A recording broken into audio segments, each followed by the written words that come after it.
The Marquise's stay was like a long picnic full of fun encounters and adventures. Géraldine Danon, Philippe Poupon and the kids leave the island with a twinge of sorrow. Rien là-haut, pas de pâté de corail, tout va bien, la mer est claire. Fleur Austral is casting off today for more islands with magical names.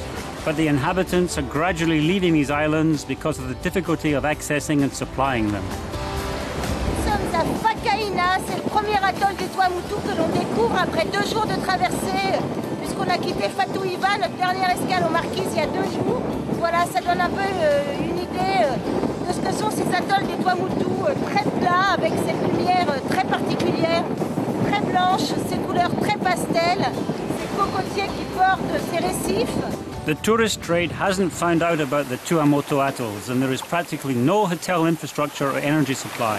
The first solution to their survival is to develop sustainable energy. Il n'y a pas de port dans les atolls, il n'y a que des baleinières qui peuvent débarquer. Et ensuite, il faut amener le gazole depuis Tahiti et on a un coût d'énergie absolument considérable. Et c'est une énergie qui n'est pas durable. On peut profiter de plusieurs autres types d'énergie. Dans les atolls qui bénéficient de passes, les courants sont souvent importants, soutenus et pratiquement constants. Donc on a là une ressource énergétique évidente. On a un courant, il suffit d'aller y mettre une hélice, une grande hélice qui va battre dans l'eau. Et donc maintenant, on étudie les courants des passes pour savoir quels sont les sites favorables à ces installations d'hydroliennes, qui seront donc des hélices qui vont faire tourner un générateur et qui produiront un courant pour l'atoll. Ifremer, whose teams are based at Hao, have therefore chosen marine current energy to test the new generators. À Hao, on a rendez-vous avec Ifremer, Marc Taquet, qui font des prélèvements sur les courants dans la passe principale de Hao pour mettre une hydrolienne.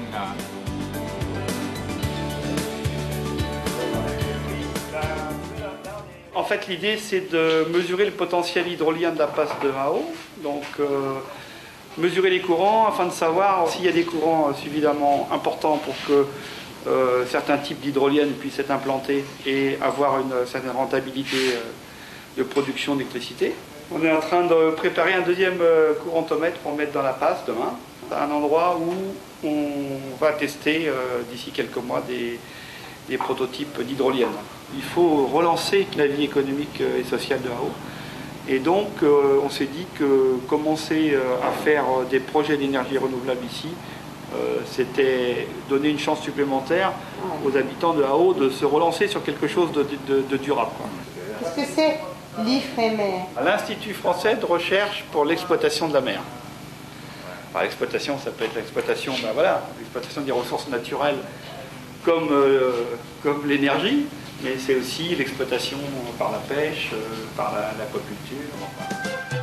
In Japan, Joachim learned how to cultivate oyster pearls. His oyster farm plays a role in the development of Polynesian aquaculture. Qu'est-ce que vous allez faire, Nina, là?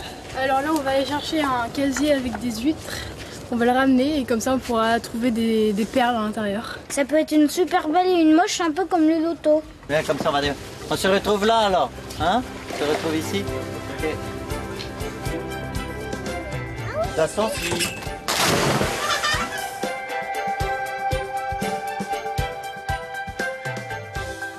Voilà, on est donc parti chercher ces tubes-là, à peu près qui sont suspendus à 6-8 mètres.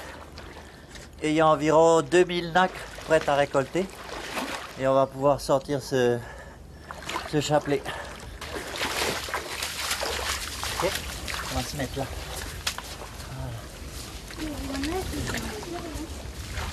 Voilà. Ça, c'est un bébé huître. Je vais acheter 20 000 huîtres. Je vais les élever pendant 1 an et demi sur des chapelets, dans des tubes. Une fois qu'elles auront atteint la taille adulte, je vais pouvoir appeler le greffeur. Il va ouvrir pas plus que ça. Et il va regarder l'intérieur de la coquille, la couleur en fait de la coquille. Et une fois qu'il a repéré une large couleur de coquille, il va tuer cette huître.